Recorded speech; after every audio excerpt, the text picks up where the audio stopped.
This is the Joe Gaither Show on BamaCentral.com.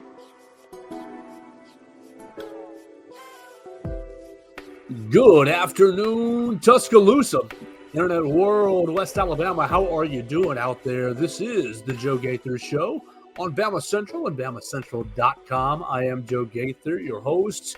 You're the viewer watching us on YouTube, on Facebook, and Twitter. You're listening to us on Spotify, Apple Podcasts, or on Amazon, wherever you get your podcast. The Joe Gaither Show on BamaCentral. We appreciate everybody who is subscribed, rated, and reviewed the show, checking us out, and telling your friends about the show.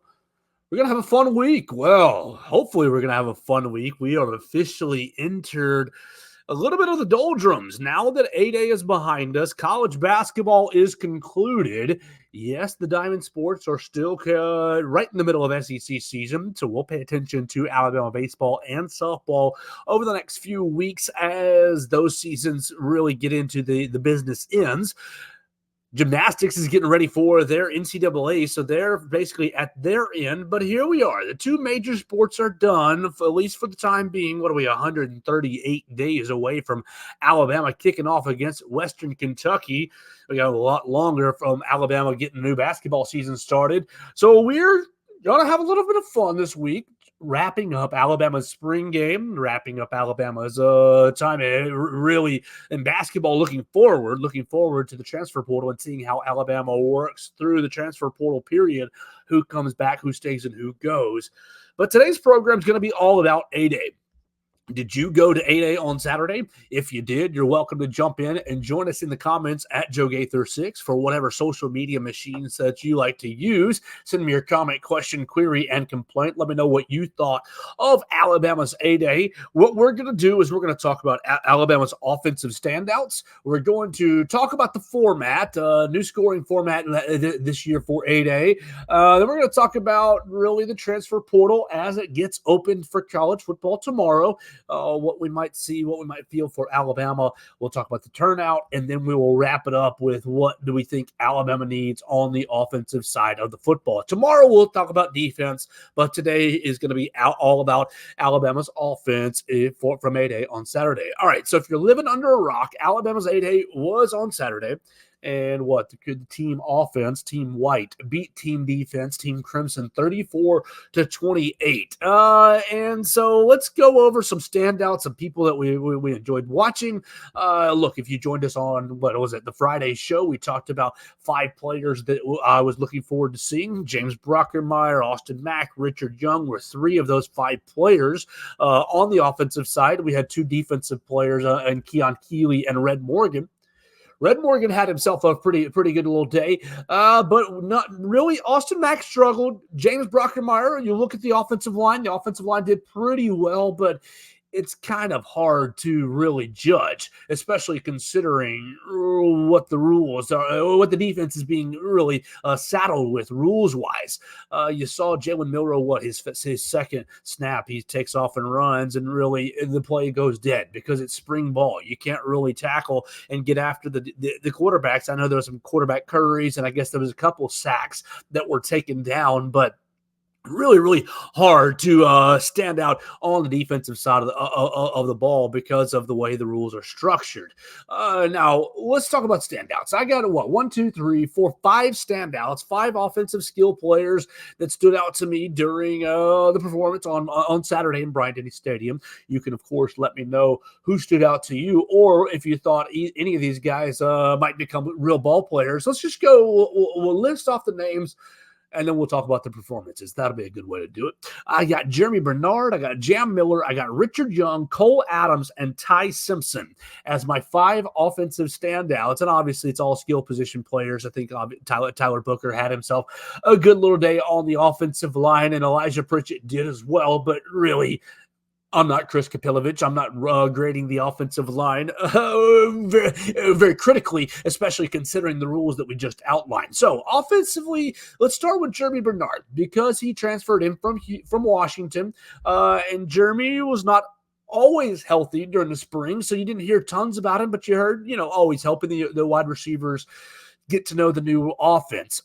What do I think? First off, I think there's a vacancy for a wide receiver alpha. Last year, obviously, you had Isaiah Bond and Jermaine Burton, and you can debate which one was the wide receiver one. I would maybe insinuate if you were debating between the two, then you didn't really have a first wide receiver, a wide receiver one. You had kind of two B wide receivers, two twos, both manning the ones, manning the outside for Alabama last year. But so what I think that means is I think there's a huge vacancy for Alabama in the wide receiver room that anybody can take advantage of, whether it's Jeremy Bernard, whether it's Cole Adams, whether it's Kobe Prentice, or, obviously Ryan Williams is not yet enrolled yet. It might be Ryan Williams.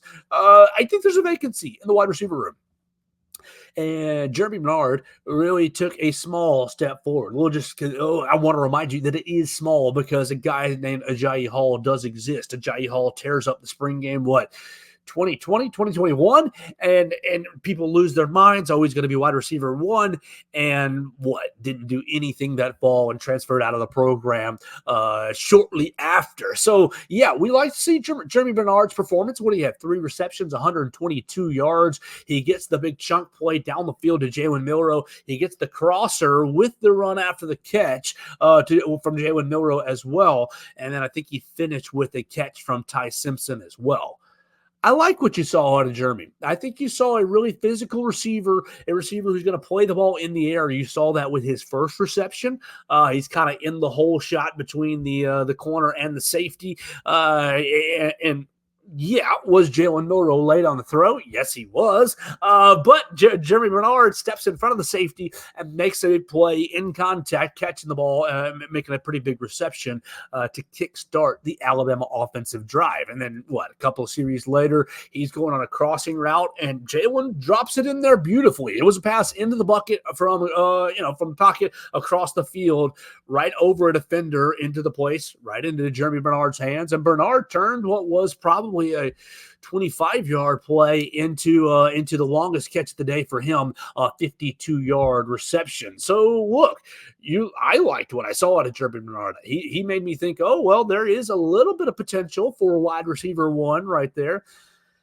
Really, with the wide receivers, I think you've got a lot of question marks, especially, you talk about Jalen Hale and his knee injury, a little bit of news coming out of A-Day. It sounded like Coach Kalen DeBoer told ESPN that Jalen Hale is going to be missing longer than the spring practice. Last we heard from Coach DeBoer was that he was out for spring practice and was going to be reevaluated. You saw, if you watch it on ESPN, Jalen Hale over on the sidelines, kind of in that.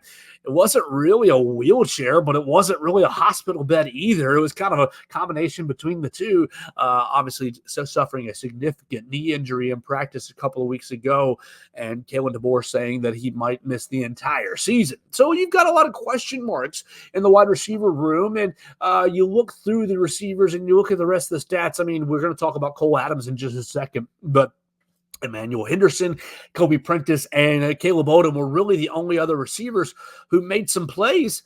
I think that this is an area it's going to be very important for Jeremy Bernard to continue to do what he did on Saturday. Now, obviously, 130-something days until kickoff. I don't really want to overreact and, he's going to be all SEC. He's going to be first team this. This and that and the other. And I also don't want to overreact to the other way. Alabama doesn't have any receivers. They clearly do. There's clearly some talent in the receiving room, and you know what's coming in the summer with Amari Jefferson, Rico Scott, and Ryan Williams. All of the all the freshmen except for Bubba Hampton, Area and Bubba Hampton, are enrolling in the summer. So you're going to get some more help. But I was encouraged with what we saw out of Jeremy Bernard, especially transferring in from Washington. He looked like an immediate impact player on this offense. Now, as we are on this topic, I want to sidebar into really the exercise that was Saturday. It was, Coach DeBoer called it the 15th practice. It was, look, I'm a wrestling fan. It was scripted. It was completely, not completely, because you still have to move the football offensively by the offense, and you still have to make the correct reads by the quarterbacks, and you still have to pass the ball in the correct place with accuracy and on time, which you didn't always see, but you saw enough of it. Coach Kalen DeBoer talked about it being simplified from the defensive standpoint, and really gave a lot of credit to the defense for the way that they came back in the scrimmage. But it was all skewed, at least the first part. I mean, we're in there from 3 o'clock to 5 o'clock, so about 2 hours of practice. And the first half, it was like the offense was a hot knife through butter. And a lot of people took a lot of, oh my gosh, Alabama's defense is bad. Oh my gosh, Alabama's defensive line has problems. Oh, the secondary has issues. The linebackers can't cover. And I think a little bit of concern is valid there, but I think the majority of it was a setup. I think it was a setup for the quarterbacks to look good, for the offensive line to gain confidence, and for really look, if the offense wins the scrimmage, it's an offensive head coach. Everybody wants to see the new offense and see the new coach and see the new scheme and see all the new skill position players. Everybody went home happy. You had it on. The Alabama offense took a 31-0 lead in Bryant Stadium over the defense, and you thought, this is a bunch of hooey. The defense can't get a stop. They can't get off the field. They're not tackling very well. They're not getting any turnovers, not getting hardly any pressure, a little pressure, but not a whole lot of pressure. They're just getting walked all over. And then, I mean, you couldn't have booked it any better if you were writing it, if you're playing Madden, if you're just writing it out. The offense takes a huge lead, 31-0, and then consecutive stop after consecutive stop for the defense. And they close the gap. They finish the game on a 28-3 run. Oh, close your ears, Falcons fans. A 28-3 run to end the game at 34-28. They lost by 6 points. And it became, oh, wow, it's so close. So, offense and defense are right neck and neck. Offense wins the first half. Defense wins the second half. Everybody goes home happy. I mean, why shouldn't you? It's spring practice. Nobody lost. But really, I wonder and question and caution you taking a ton from this scrimmage, because I feel like it was a huge setup. I feel like it was a show. I feel like it was a show to say, hey, here's what. And look, there was a lot of cool things in the show. There was a lot of fun things to get excited about in the show. I mean, Jeremy Bernard's run after the catch with that over the shoulder throw from Jalen Milroe. You should be excited about that. I'm not going to try to take any joy away from you on that. But I just, you look through the passing game numbers, you look through the quarterbacks, and you had, Ty Simpson was 7 of 12, Jalen Milroe was 3 of 9. Look, the two of them combined for 202 yards. 202 yards, 10 of 21 passing.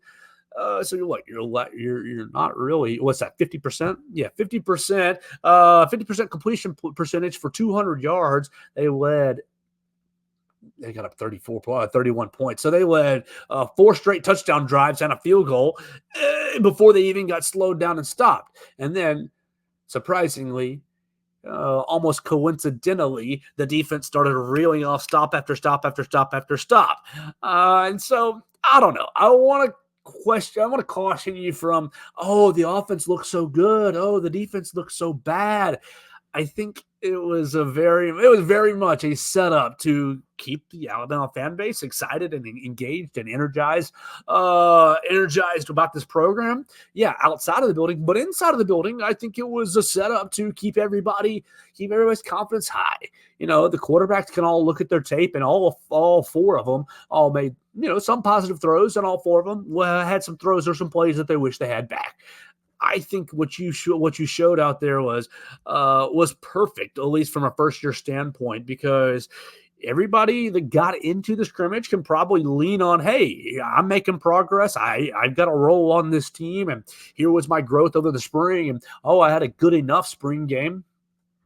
But I just caution and wonder how much the value really was, because I think there was a little bit of a work there. I think it was a little bit of we want to make this offense look good. I mean, they went right down the field 4 straight times.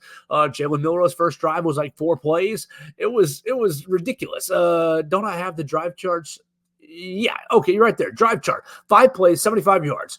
14 plays, 75 yards. 4 plays, 75 yards. And then you finish it off. The next 2 drives, you field goal and a touchdown. 17 plays, 66 yards. Yeah, the defense gives you a little bit of resistance there. And then drive number 5, 4 plays, 75 yards. And by that time, White is up 31-3, and you're just basically cranking. Defense gets a bunch of 3-and-outs, and you end the game at 34-28. So, yeah, did Jeremy Bernard look good? Yes, he did. And Cole Adams, my next guy, did Cole Adams look good offensively? Yes, he did. Made some impressive plays.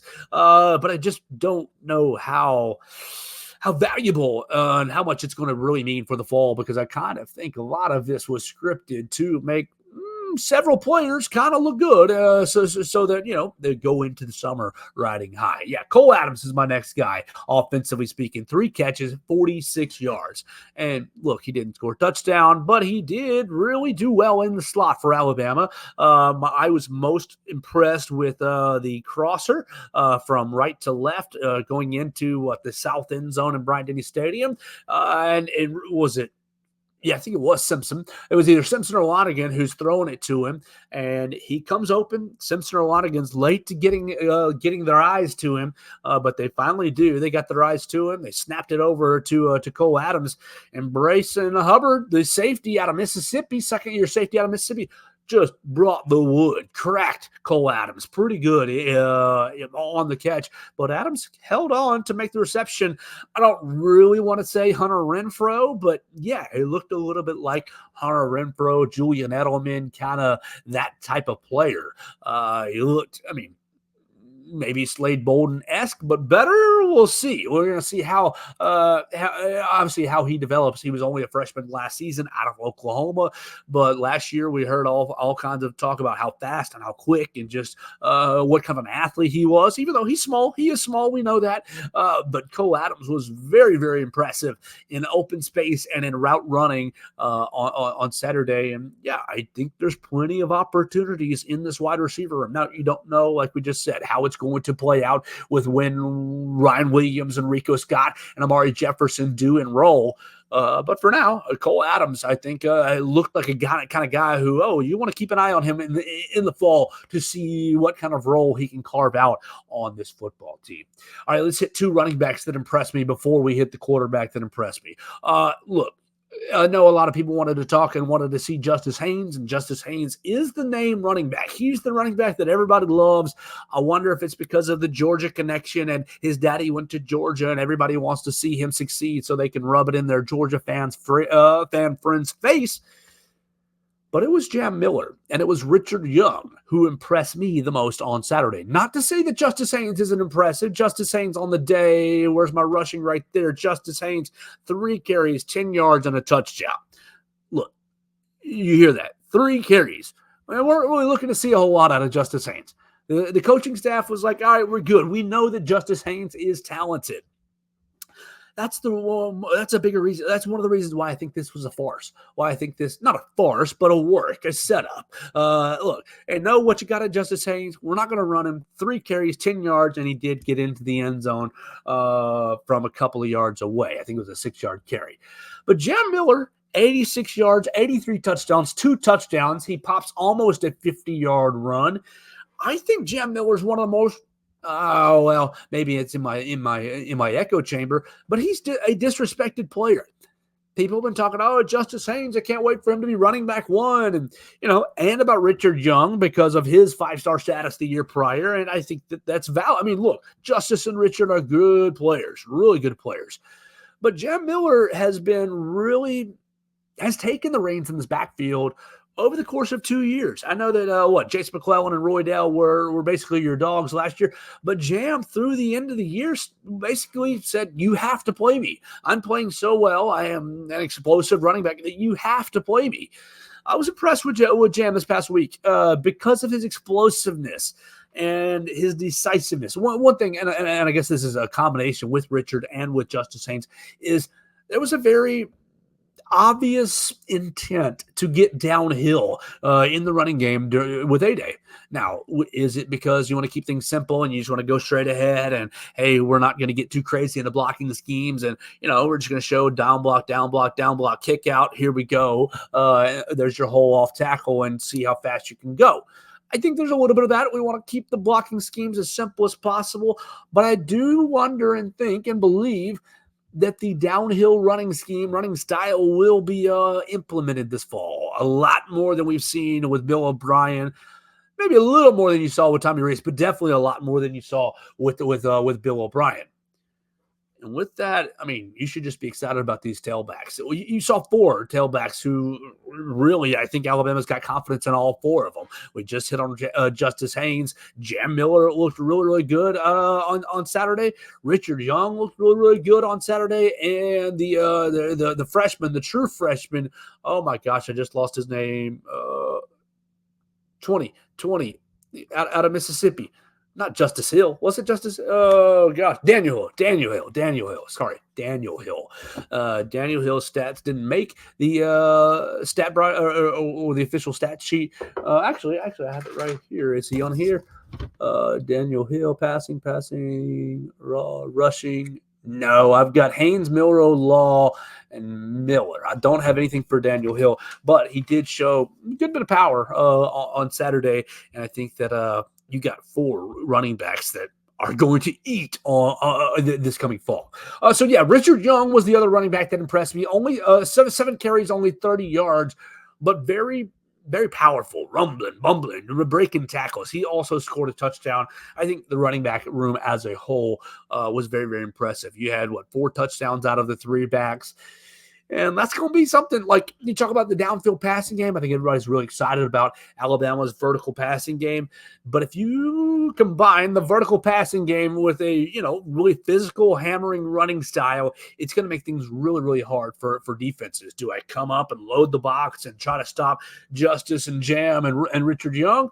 And I guess, your other running back in Jalen Milroe, or do I basically try to play straight up and man and protect the deep ball? Jeremy Bernard's going to be involved in that. Kobe Prentice is going to be involved in that. You're going to have a lot of guys. Ryan Williams is going to be involved in that. You're going to have a lot of guys stretching the field vertically, and it's going to make for nightmares for defensive coordinators. And I think that's what I'm excited about. I know. I do think it was kind of a work and kind of a setup on Saturday, but we did see some kind of conceptual things that I think will carry into the fall. And one of the kind of bedrocks is a downhill running style. So you have Richard Young, you have Jam Miller showing out, you have Cole Adams and Jeremy Bernard showing out. Let's talk about quarterbacks real quick. I picked Ty Simpson as the quarterback that impressed me the most. Not to say that I wasn't impressed by Jalen Milroe, but I think Jalen Milroe a little bit falling into the Justice Haynes category. They didn't want to show anything with Jalen Milroe. He was only 3 of 9 for 100 yards, along with 52 yards. That pass to Jeremy Bernard with the run after the catch being the longest pass. Look, he had nine straight up handoffs to his running backs. I think that Jalen Milroe did just fine. I think the biggest goal was Jalen Milroe, don't get hurt. Jalen Milroe complete a few passes, get you some chemistry with Jeremy Bernard. You're going to be on the same page. You're going to use him this year, and don't throw a horrible, terrible interception. Good job. Mission accomplished. You did that, Jalen Milroe. And going back to the Friday show, I basically said there was no way, no chance for Jalen Milroe to lose his job, and I still stand by that. But Ty Simpson did look like the best quarterback on the day. Mostly, I think it's because they called the most traditional offense for Ty Simpson. I think he had the most opportunities out there out of anyone. Obviously, he threw 3 more passes. It's minuscule when it's only a couple more passes, but he did throw 3 more passes. He was 7 of 12 for 102 yards with a long of 34 yards, and I think that long did come to Jeremy as well. Hey, bud. Sorry, kitty cat getting excited today. But I thought that Ty Simpson operated the offense very well, very, very well. Does he look like still probably the best passer on the team? Yes, he does. He does. The ball comes out with a zip, and he looked like he was making confident reads and getting the ball out of his hands very, very quickly. But it's still Jalen Miller's job. So all that to say is Ty, I think, performed pretty well. And what we know going into the summer is that, you've got maybe one of the best backup quarterbacks in the country in Ty Simpson. There was a little bit of speculation when Saban retired. Oh, is he going to transfer out? And we'll talk about that here in just in a little bit when we talk about the transfer portal. But for now, I know the staff brought in Austin Mack. Austin Mack didn't look that good. Now, Austin Mack was thrown with the walk-ons basically the entire time. Now he was going up against the 3-4s and walk-ons on the other side. But really, you got to contextualize a lot of this. Who are you playing with? Who are you playing against? And so I don't really have any. I don't really value anything that Austin Mack did or didn't do on Saturday. I think Ty Simpson showed that he is a very capable quarterback. And if he didn't have the black jersey on, I think Ty Simpson might have scored himself a rushing touchdown. They got down to the north end zone and called a quarterback read, and he correctly pulled the ball. It was the running back came across his face. He pulled the ball, and I think he probably would have walked in for a touchdown, but a defender came and tagged him. Black jersey, you can't hit the quarterback. Look, Ty's a good player. And I think it's going to be very, very, very important for Kalen DeBoer and his coaching staff to keep Ty Simpson on this roster in the fall and going forward. I don't know how quickly Austin Mack's going to be ready. I do know that Jalen Milroe, this is basically going to be his last year here in Alabama. So, whether it's Austin Mack is ready or whether you want to hand the reins off right to Ty Simpson, and then, just worst case scenario, you don't ever hope for any sort of injury. Absolutely not for friend or foe. But seriously, if Jalen Miller, you look at his playing style. If he gets out there and gets his bell rung or just has a bad day or just something, a hurdle gets in front of him and Alabama needs to go to its backup quarterback, you want to have confidence. And I think Ty Simpson showed you or gave you some of that confidence on Saturday that he can operate this offense and he can find the right receivers and matriculate the ball down the field. And if he leans on the running backs that we just kind of highlighted, I think that, if you do have to go to your second option, Ty Simpson has given you enough through what we saw last year and what we saw in the spring and what we saw on Saturday that he's got something cooking. He's a good little ball player, and I'm looking forward to seeing him continue to develop. All right, so let's talk about the format.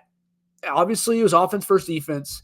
Offense first defense. The offense scores in its traditional fashions, but the defense scored what? 7 points for a takeaway, 3 points for a 3-and-out, 2 points for a missed field goal, and 2 points for a punt. They also got 6 points for a fourth down stop on the other side of the field from the -1 to the -49. They got 5 points for a fourth down stop from the from the middle third, the 26 to the 50, and then they got 4 points for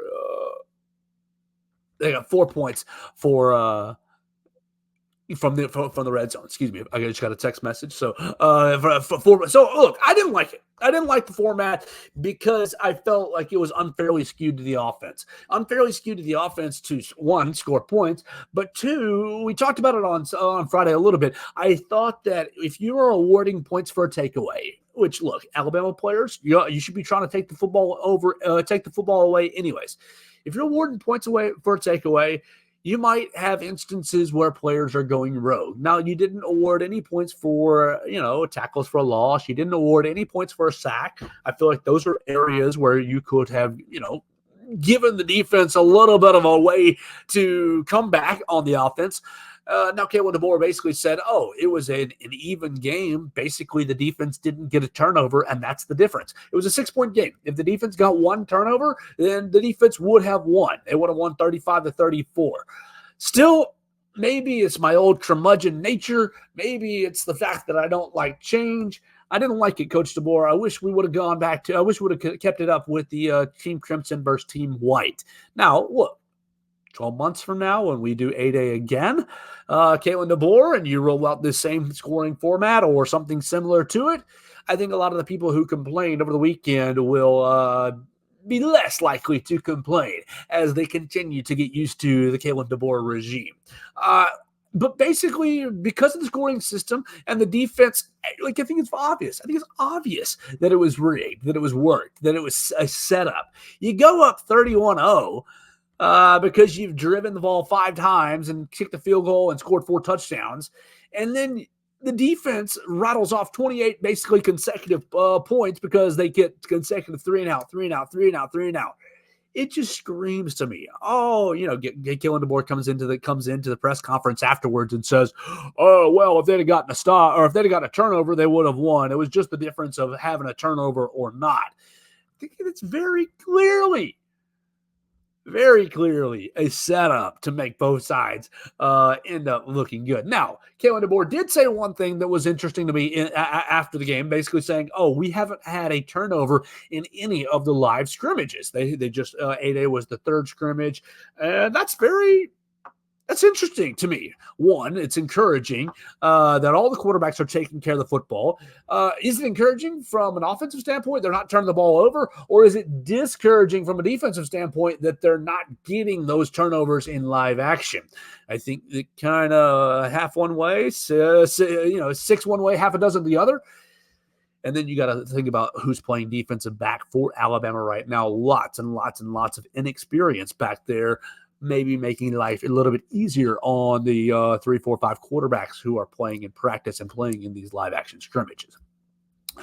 So yeah, it was like, did I not enjoy it any more or less because of the scoring format? I don't know. One, I don't always love spring practice anyways, but I did think it made it more of a hokey situation. I did think it made it a little bit more of a joke. Spring game, it's going to be a joke anyways, but you throw in an odd scoring format. I don't know if that serves everybody very well. One thing, you had a good turnout. 72,000 people showed up. 72,000 people showed up. If you showed up, you can let me know what you thought of the day in the comments at Joe Gaither 6 on Facebook, Twitter, or YouTube. Let me know what you thought of the scoring format or of any of the offensive standouts that I already highlighted. But you had a real good turnout. Look, the last couple of years with Saban, 47,000, 31,000, 58,000. Yeah, the 31,000 was in 2022, and it was a nasty day. It was raining. But 72,000 I think is a good number. No, it's not the 97,000 that showed up in 2007, but the fever pitch, the hunger, not necessarily the same. The fever pitch and the hunger in 2007, you'd gone through the mics, you just fired Mike Shula, like you were in the doldrums, you were hungry, starving as Alabama fans. I don't know that Alabama fans are they're definitely not starving. And maybe they're hungry out of just being a little bit extreme. But look, you won a national championship in 2020. You played for one in 2021. The circumstances are much, much different in the program here in 2024 than they were in 2007 when Coach Saban took over, then when Kalen DeBoer took over. I think the excitement is still there. And I think the 72,000 does show that the Alabama fan base is pumped for the new regime. You had the lower bowl pretty much completely full. And I was happy with that. Was I maybe a sucker and I thought that you'd get the whole building full? Yeah, I was. But it was a good crowd in Tuscaloosa that day. I went over to the Walk of Champions, and you can see that on BamaCentral's YouTube channel. And that was a good crowd of people to see Coach Saban, to see Dallas Turner, to see Malachi Moore and Jalen Milroe put their hands into the concrete. Look, I was pleased or impressed enough with the turnout by the Alabama faithful. I mean, obviously you have Diamond Sports going on at the same time. You had Alabama taking on Arkansas, number one Arkansas, not anymore number one Arkansas, as Alabama broke their losing streak. They had lost 5 in a row before winning on Saturday, and then they won again on Sunday. So beat the Arkansas Razorbacks. But the turnout in Tuscaloosa and around Bryant-Denny Stadium, I thought it was good. If you can let me know what you thought of the crowd and basically what you thought of the day here in town at Joe Gaither 6, if you'd like to. Look, I think a lot of people aren't as excited as they were in 2007. Life's a whole lot different. Life is a whole lot different, 17, 18 years later, and people are a whole lot busier, I think. And so priorities are a bit different, especially as the football program has been riding high for 17 seasons. I don't think it means that, because they didn't max it out, that they're not as excited about Kalen DeBoer.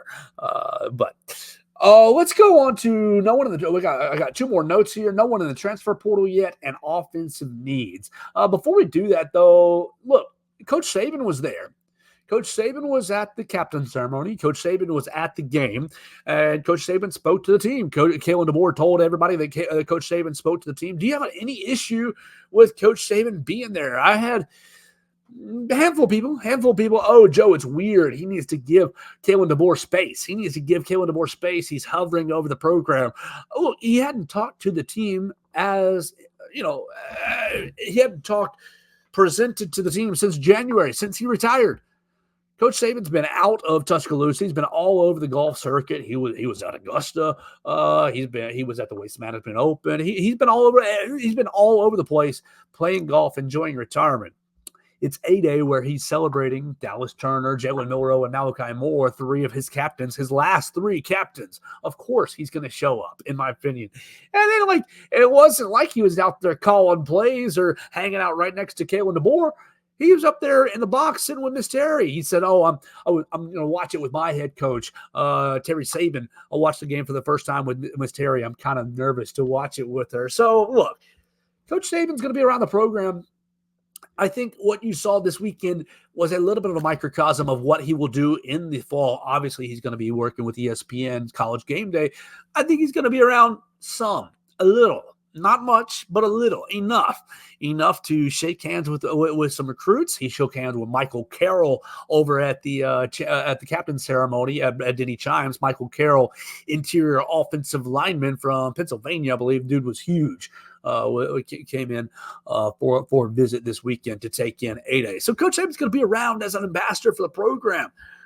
I don't have any impression. I don't have any feel that Kalen DeBoer doesn't like his presence. I don't have any feel that DeBoer is, I wish you'd go away. I wish you'd go down to Florida and just retire.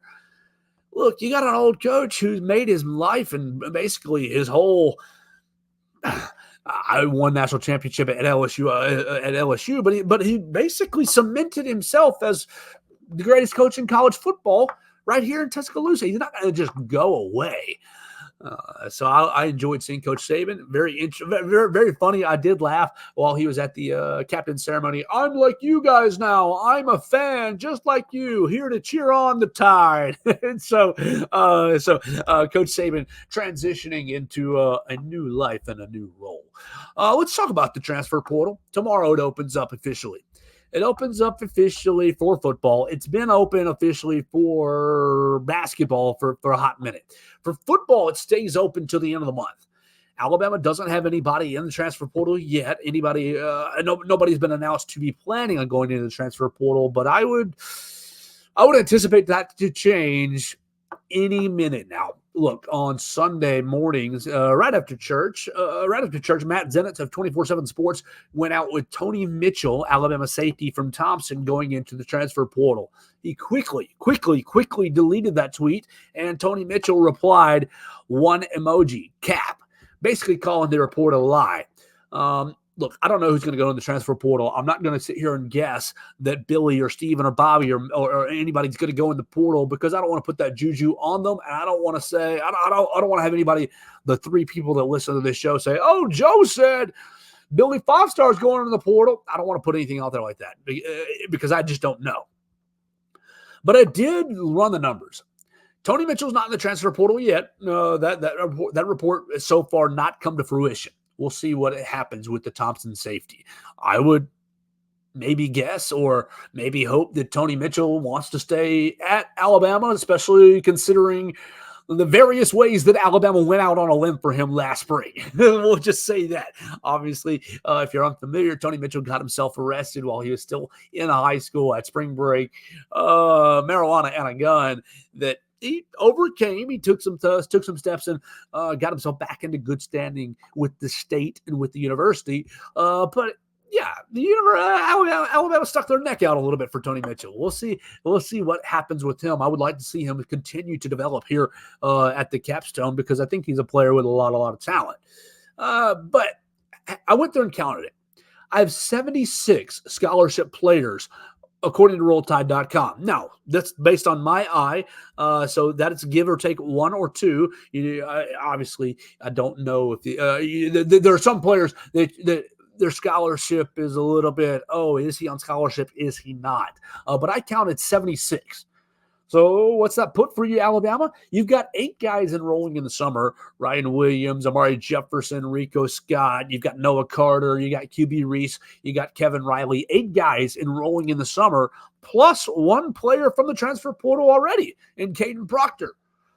So you take those numbers, 76 guys, 8 guys enrolling in the summer, and 1 transfer portalee, you're at 85 right there. Boom, you are at 85. Alabama football, you're at the limit. So if you want to go shopping in the transfer portal, and you do, Kalen DeBoer, he is going to go shopping in the transfer portal. He's going to go shopping for an offensive lineman, and he's going to go shopping for a defensive back.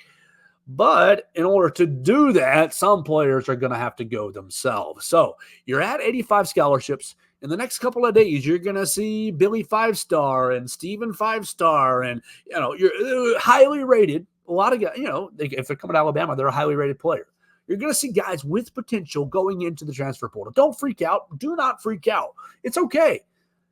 Transfer portal gives just as much as it takes. So it's going to be all right. It's going to be okay. But right now, Alabama holding firm right there on the 85 number. If my calculation is correct, and I'm pretty confident in it, but I do leave a little bit of gray area for one spot or two about scholarship limits. It's going to be one in, one out from here over the next couple of days, over the next 15 days. We'll see who Alabama can get. Let's talk about it then. Offensive needs. We're going to talk. This day is all about offense. We'll talk about defense tomorrow. Offensive needs. You're going to have to get some more offensive line depth. You're looking through the offensive line, and you've got guys. Where's my right there? Perfect. Let's see. Let's talk about scholarship offensive linemen. That's a good way. We had 76. So let's see. Scholarship offensive lineman. There we go. Here we go. From the bottom, from 50, Tim Smith is not on offense. Tyler Booker, 52, is 1. Miles McVay is 2. Rock Montgomery, 3. Elijah Pritchett is 4. James Brockermeyer, 5. You keep going on down. Naquil Bertrand is 6. Joe Ionata is 7. William Sanders is 8. Brailsford is 9, but you don't know if he's going to be back with the team or not. Alasa Lennon is 10. Casey Poe is 11. Wilkin Thornby 12. Jaden Roberts 13. Scholarship offensive lineman. So with that, you want 15. You definitely want 15. You got You've got Caden Proctor coming in as 14. You don't know if you're going to have Brailsford or not. So you're going to be out there shopping for an offensive lineman. I was happy with what you saw out of the offensive line, at least running the football on Saturday. Doesn't mean they're there. Doesn't mean they're perfect. No. And look, one injury. Take James Brockermeyer for a moment. Did James play well on Saturday? Yeah, I think he did play well on Saturday. Was he unstoppable? No, but he wasn't a liability. He was fine. It was good. The snaps were mostly there on point. And there wasn't a ton of penetration right at the middle. Good job, James. You did good, James Brockermeyer, starting center so far for Alabama. But you go to that number 2 spot. What happens if Parker Brailsford is not going to get back assimilated with his team? Then you're moving to your second center who, look, I love you, Joe Ionata. Appreciate your time on the show. But Joe Ionata's never played center. He never played center in high school. It was guard and tackle, and beating up guys at Calvary Christian and doing a good job of it. Same thing with William Sanders. William Sanders, mostly guard, little bit of tackle at Brookwood. You're throwing these younger guys who have never snapped before and saying, oh, go be the second string center. And while, look, do I have confidence in the guys? Yeah.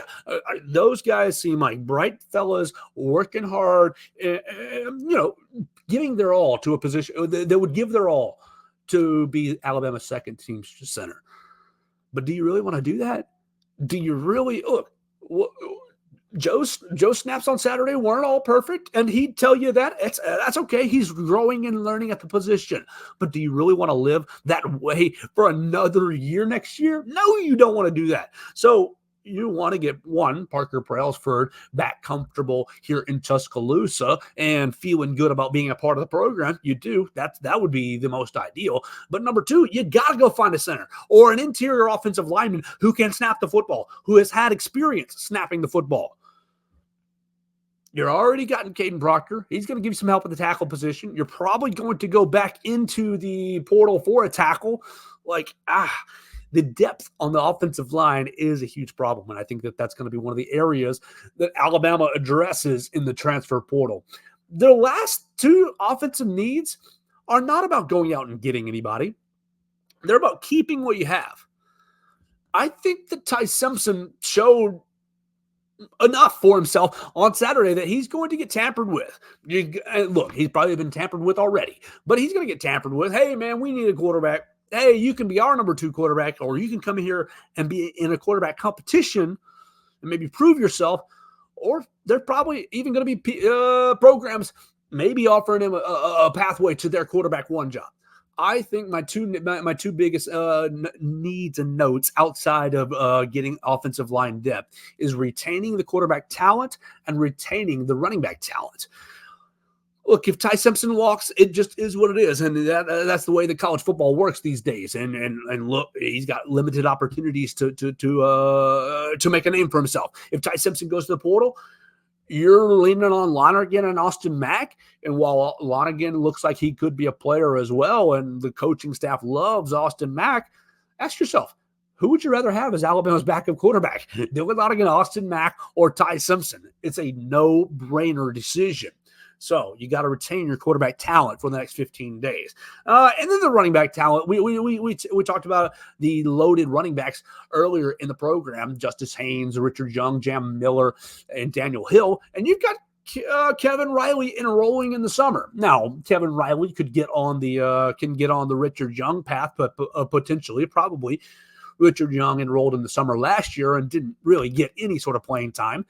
And now this year looks like he might be right there in the rotation.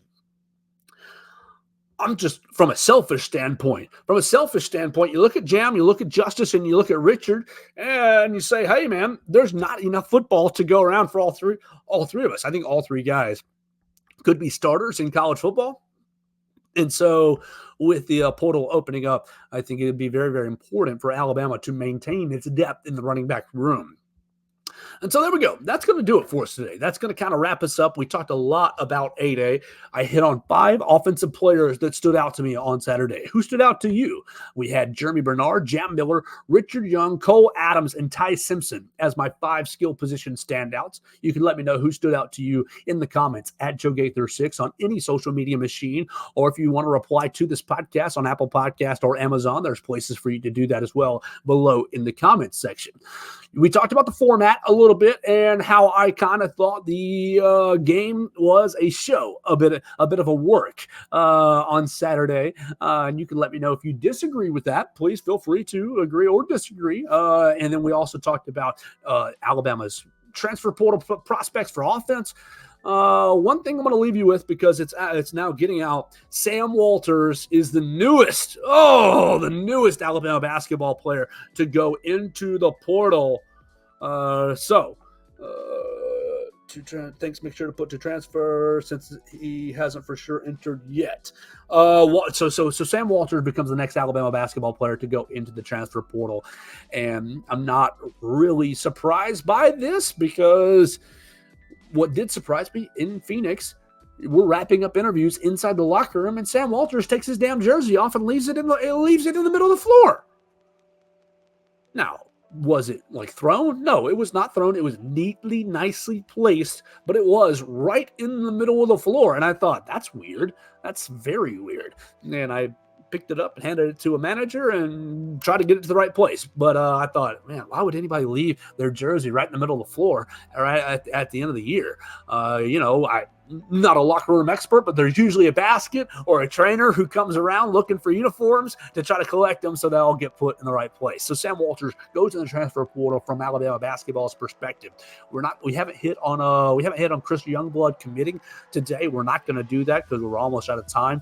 But Alabama gets a commitment out of the transfer portal from Chris Youngblood. So Nate Oates is working there. It's portal combat season. Sam Walters goes in it from the Alabama's perspective, but Alabama gets Chris Youngblood over the weekend, and Nate Oates will continue to fill out this roster. That's going to do it for our show today. We appreciate everybody who's watched us on Facebook, Twitter, and YouTube. Share the program with a friend or listen and then we appreciate everybody who's listened to us as well on Spotify, Apple Podcasts, and Amazon. The Joe Gaither Show on BamaCentral. We try to do it every weekday. We do it as often as we can. We appreciate everybody who's followed us, who's listened to us, and who shared it with a friend. We'll be back tomorrow to talk more Alabama sports right here on the Joe Gaither Show on BamaCentral and BamaCentral.com. Thanks for joining us on today's edition of the Joe Gaither Show on BamaCentral. Keep up with Joe on all his social media pages at Joe Gaither6. Subscribe, rate, and review the show on Spotify and Apple Podcasts, and be sure to read us daily at BamaCentral.com.